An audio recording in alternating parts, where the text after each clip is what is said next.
4/10/21. I work part-time at a grocery store, and I usually work the closing shift.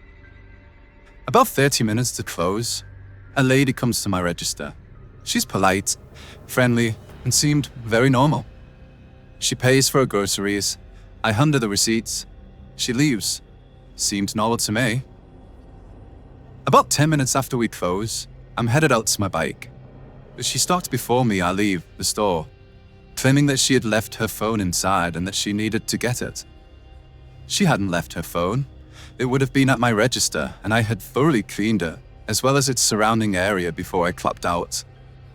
But I offered to go in and check anyway, because maybe it had been dropped on the floor. I wanted to go home, and luckily my manager offered to call her phone, so I headed to my bike to get going. The moment I take the lock off my bike, she drives over to me, making small talk. It's a bit weird, seeing as I'm clearly trying to get home, and she doesn't know me at all. She tells me that I have a cool bike, asking me where I got it. I explain to her that it's electric, and that I just got it from Amazon. She tells me that she didn't know they made electric bikes, but then tells me a few minutes later how she's been looking to get an electric bike for a while now. She asked to take a picture of my bike, and then suddenly asked me why I was still wearing a mask, going on how about it could give me a sinus problem. I decided not to take it off, since she's taking the photo, which I noticed the camera is aimed more so at me than my bike, even though I stepped away so that she could get a better view of the bike itself. Unknown to me, my manager and another worker were watching this whole interaction. And after this woman left, went over to me and asked if I was okay.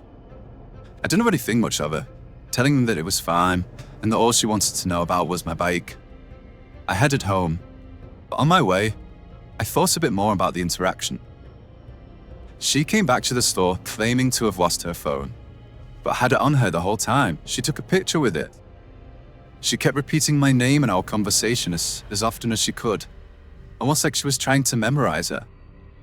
She took a photo of me as well as my mode of transportation, all while trying to get me to take my mask off right before taking it, as if to be able to see my entire face. Sort of creepy. Even weirder was when I turned back to the store to see if she was still there, and I saw a police car, which, after leaving the parking lot, turned on its sirens and sped off in the direction of the lady that left it. Maybe I'm overthinking, but this interaction just seemed really strange. Anyway, let me know if you think I'm overthinking things, or if you'd be creeped out too. Edit. Thank you for all replies. I figured I should add it in more general info so you can get a better idea of the situation. I'm a college-aged male and live in a safe area. I had never seen that woman before that night. My co-workers hadn't ever seen her before either. Update 4/12/21. I was called in earlier asking if I'd be available to pros tonight. I'll let everyone know if I see her again. Update 4/12/21. Worked a couple hours tonight and closed. No sign of that woman, and nobody saw her last night either. There was a man who came in around the same time she had, 9:30, but was hanging around the store until I left, around 10:10. He was standing there at the front, and then went over to his bike after myself and the other employees left the store. I got on my bike and made eye contact with him before leaving. He left a little bit after I did, but as far as I could see, he wasn't following me.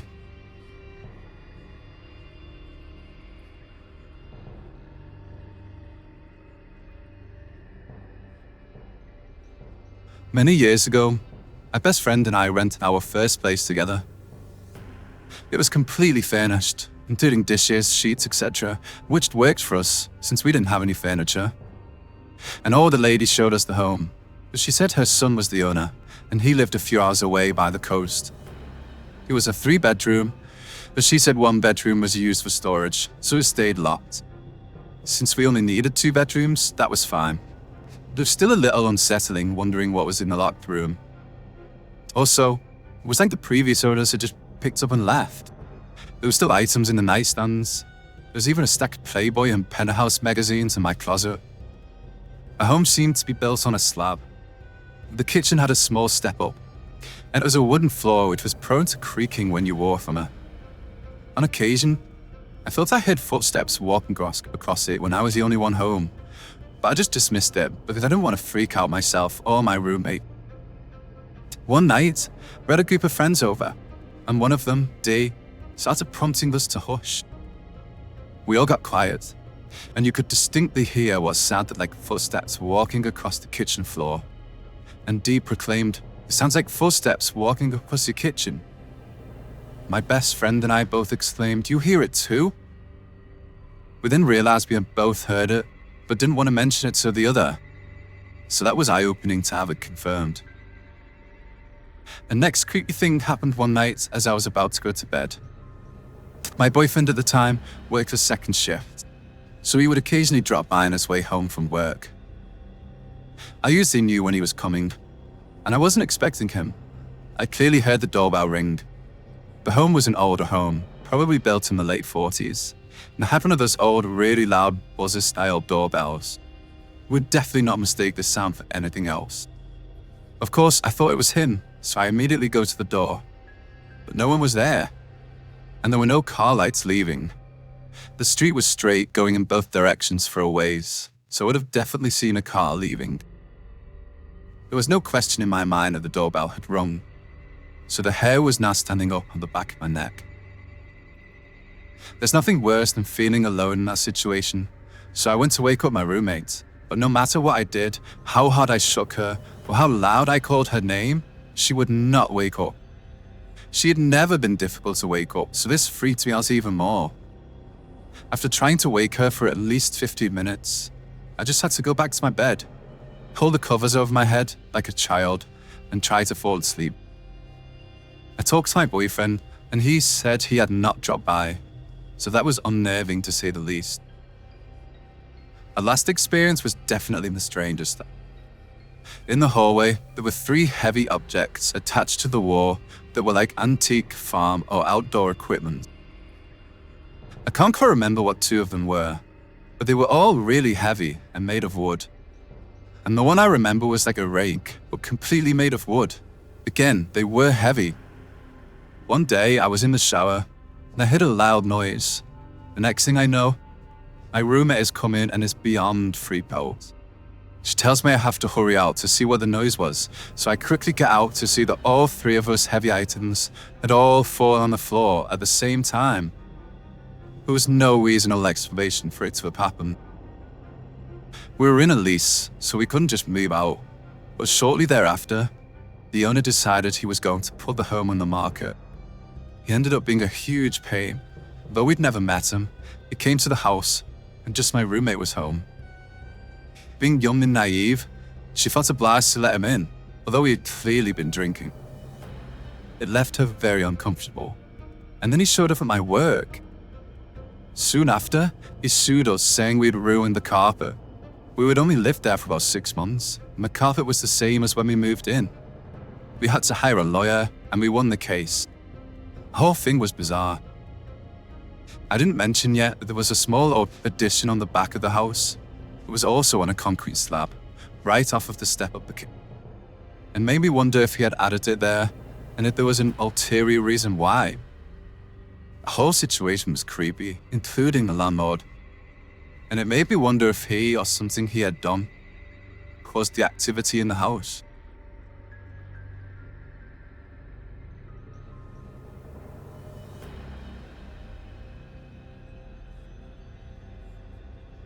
So this was a few months ago, and quarantine was already in place.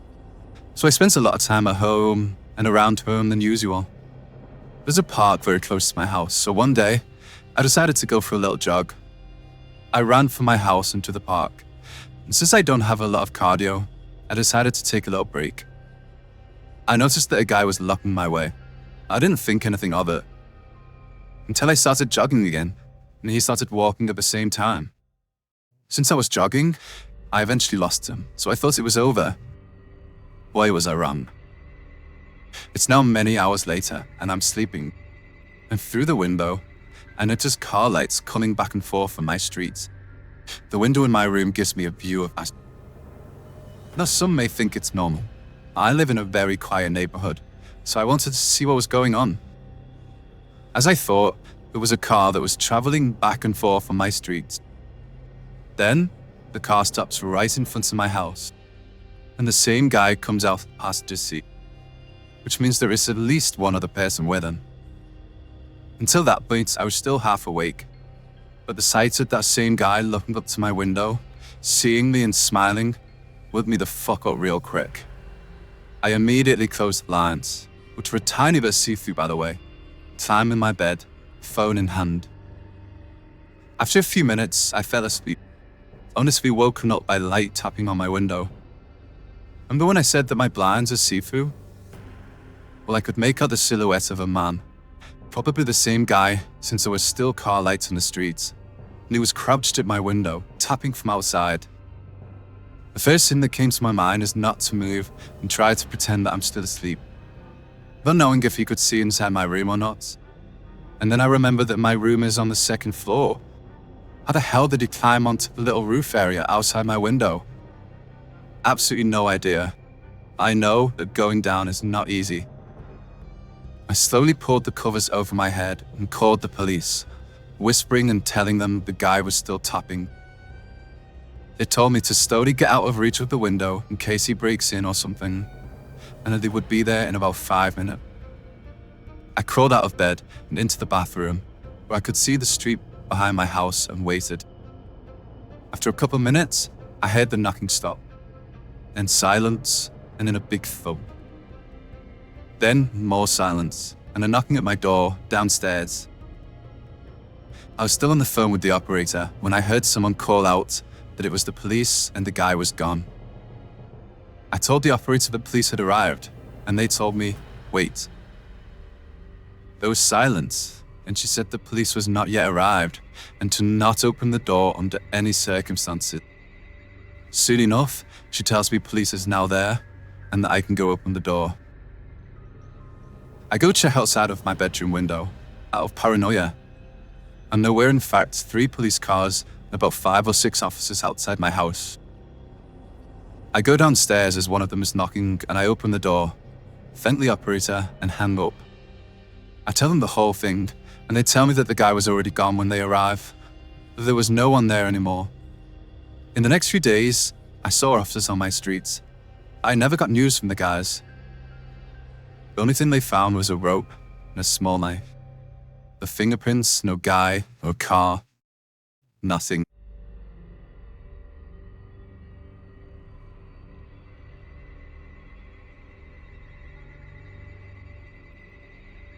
This happened about a month ago. I work half-night shifts in a UK chain where I generally finish around 2 a.m. It was a still Friday night. Living in a coastal town, these are somewhat rare to come by this time of year. No single gust of wind, not a cloud in the sky. I finished my last cigarette before the peaceful moonlit bicycle home. And so I thought. Now I should note that I have had many issues biking home at night before, so I had known from previous experience to just stick to the main roads where the streetlights remain illuminated, guiding me home through a troubled town. So that's what I did. Kept to the main road, then followed it up to a steep incline that passes by a large park known and loved to the town. When I say park, I mean a fenced-off, big fuck-off field type bastard with a children's play area, slides, swings and shit, and a little car park. The park is completely dark as usual, but the only exception is a pair of car headlights that are clearly parked to the child's play area. Must have been at least 200 meters away from me, biking on the lit road that runs past it, fucking big park. The road is quite steep. I'm putting the deltoids and the glutes and the flutes to good work, pushing up this big bugger, and I start hearing a shouting towards me, coming from the car. It's far away, so it sounds like unintelligible hooting and grunting. One clearly was a bloke, and another clearly a woman by the pitch of their voices. I think nothing of it, as they are clearly not cries for help, more just likely just a couple of crazy kids up to no good, making mischief. I ignored them and carry on pushing up the road. I got a bit concerned when I heard the slamming of their car doors and a roar of the engine as they speedily tear through the field to make its way up the road to me, the unsuspecting cyclist. I'd push it harder. Just past 3/4 of the way up this road, almost at the top, I hear them exit the park and start making their way up the road, hollering, shouting, laughing and revving the engine. It was like some Planet of the Apes shit. As I got to the top, they were nearly right behind me and I quickly turned onto a pedestrian path. They razzed past, no indication of slowing down, no indication at all for that matter, as they poured onto a large roundabout at the top of the road. Bloody savages. It was shouting all sorts of nonsense. But the one thing I did make out was, where the fuck did he go? After I'd turned down the alley and turned my bike lights off. They ended up looping around trying to find me for a few minutes before zooming off, and I promptly made my way home. A couple of days later, I heard that a fire engine had been called to that park about an hour after the incident, as the child's play area was ablaze, and they caused thousands of pounds worth of damage to the children's play equipment. Makes me wonder if they were chasing me down thinking I witnessed their vandalism. Would they have tried to hit me off my bike? As they're clearly demented enough to burn down a kid's play area. I reported what I saw to the police and heard nothing back. I stick to the darker roads now just in case I ever bump into those rascals once more.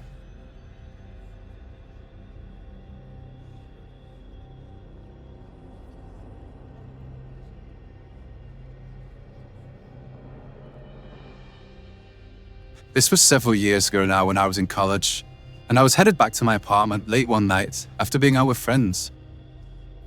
As I went to make a left turn into the complex, I checked to see if anyone was behind me, and since no one was in front of me or behind me, I opted not to worry about using a turn signal.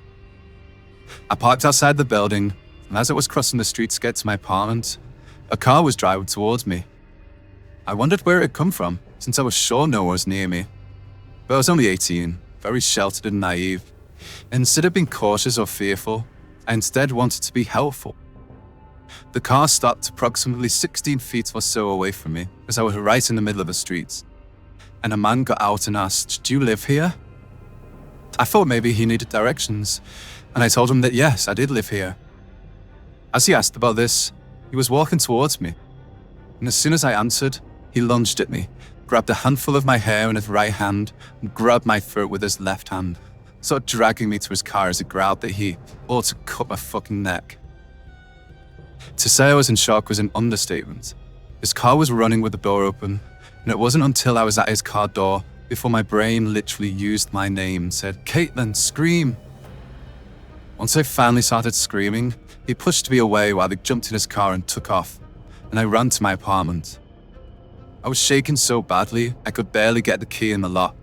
And once I was inside, I realized my boyfriend was there because he'd come by earlier in the night to surprise me. But since I wasn't home, he'd gone to bed.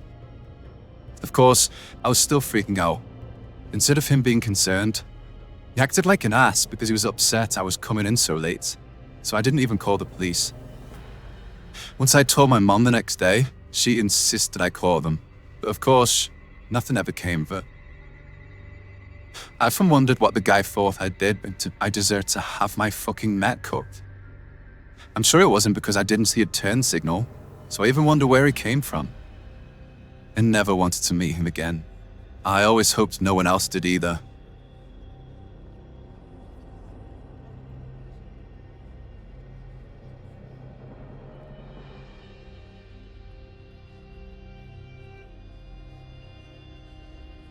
Well, some important information for this tale. For any history fanatics out there, I live in an old as shit fishing town in East England, notorious for being haunted. Nearly every alley has a story and a popular place for ghost hunters. Obviously, this is a real story that happened. This information just makes it a little creepier walking at night. Also, this was about 3 years ago. I was working at a big retail store in the UK. I was a night shelf stacker basically. Deliveries would usually come in about 8 p.m, and I would work until around 2 a.m, putting it away. Logging on the system, blah blah. Anyway, some nights the deliveries would turn up later, and I would work later. Good money. I had no priorities, whatever. The night this happened, the delivery turned up late, at 10 p.m. This was a ball ache for a lot of us. since we knew we would be leaving later than usual, but the general consensus was again, good money, whatever. So we didn't end up finishing up until about 3:30 or 4 a.m, sometime around there. I usually biked home, so this was no trouble. Finished up with the other guys, and I had a cigarette as the various people left in cars and their own bikes, which was usually the case.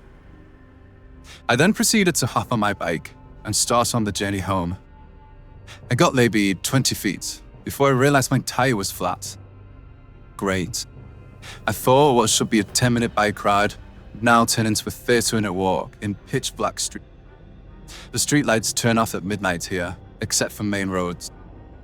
So off I went, walking with my bike, and the first 20 minutes of the journey went fine. Then I started feeling strange. It was rare I feel superstitions, but something just sat wrong all of a sudden.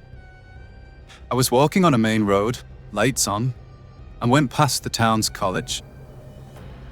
It was 2 empty medium-sized car parks outside and a large bike shed, but always had a light inside for some reason.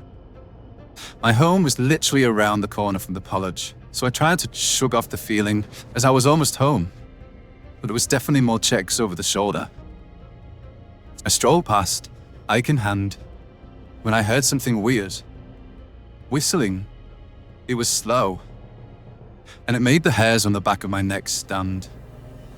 I came to a realization after my friend showed me the Reddit comment called The Whistler, that it was the exact whistle in the video he uploaded. So this just makes it weirder for me now. I immediately spun my head towards the source, the bike shed, and what I saw was a girl. She must have been a teenager. Her head was poking up from a wall next to the bike shed, about 100 feet from me. Her hair was dark because she was silhouetted by the light of the bike shelter, and her eyes were dark. As soon as I saw her, she darted down as if hiding. Bear in mind, I had seen no one else this night. Not many people wander around at 4 a.m. in winter in a small town. I felt creeped the fuck out immediately and started to walk a lot faster with my bike towards home. As I kept peering back and walking, I saw her pop her head up once more and dart back. As I got out of view of the college, I turned into my pitch-black road. There was a single lit street lamp that could be seen behind me on the main street, and I saw something even weirder. It looked like an older man, 50s or 60s, standing slightly to the side of the street lamp, as if he was trying to stay out of sight. He was standing with something in between both of his hands, like a piece of string or wire or something, and he was turning it with his palms, smiling at me. He didn't move at all, just stood there. I couldn't take the weirdness anymore and just broke off into a sprint with my bike. I ran down my alley that led me into my back gates. My heart was racing as I bolted the gate behind me. I sat for a moment and listened for any sound of being followed. For a good 2 minutes, it was silent. The air was weirdly still for a winter night. And I heard that fucking whistling again. It sounded like it was at the bottom of my alleyway. I lived about halfway up the road, so it was quite a way away. I just slowly walked to my back door with as little noise as possible, just in case whoever it was listening out for which house I'd gone into. I don't know, tired me as extra cautious I get. I have no idea what those 2 people were doing out at that time. My brain was racked, all sorts of possibilities when I think of her. Was she hiding from the man? She looks all early teens, maybe. And did they know each other? I don't know. I just can't help feeling I was caught in the middle of some...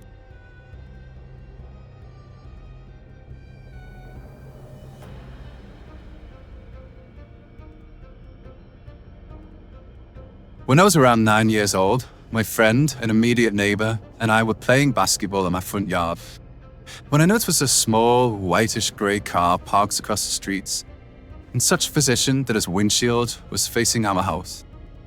In said car was a middle-aged man, clearly pointing her camera at us.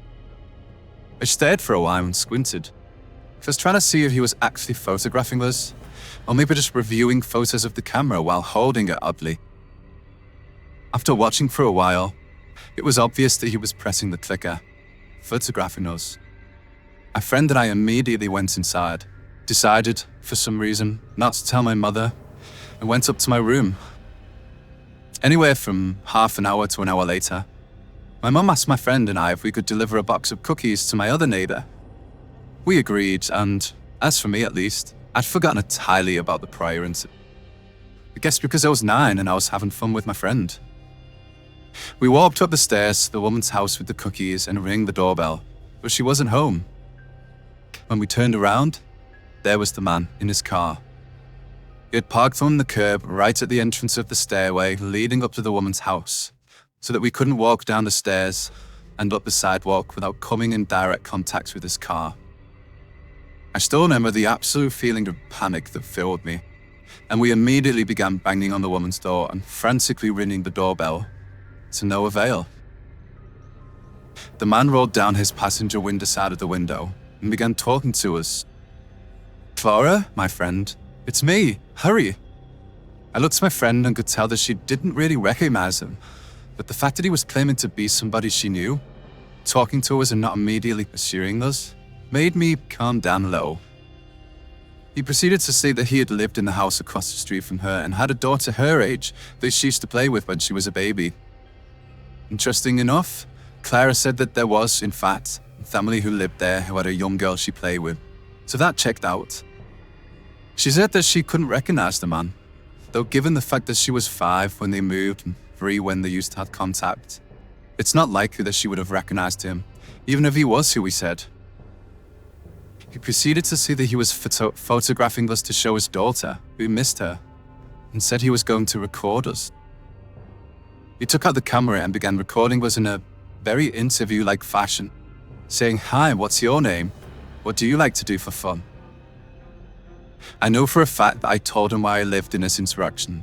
Oh, I can't remember if he asked me that directly, or if I volunteered it. I think the elation I felt over the fact that he didn't immediately kidnap us made me way too open with him. He videoed us for about 30 minutes or an hour, and he drove away. The story honestly gets more disturbing to me the older I get. There was no way this man, the self-proclaimed old neighbor to my friend, was videoing us because his daughter was nostalgic for a friend she had when she was 3. Why was he back in the neighborhood? Where was his family? There was no reason to wait outside our houses for hours just to film us after already photographing us without our consent. It makes me sick to think about what was done with those photos. Who is this man who knows all the young girls of the neighborhood, past and present? And what did he do with those photos and videos?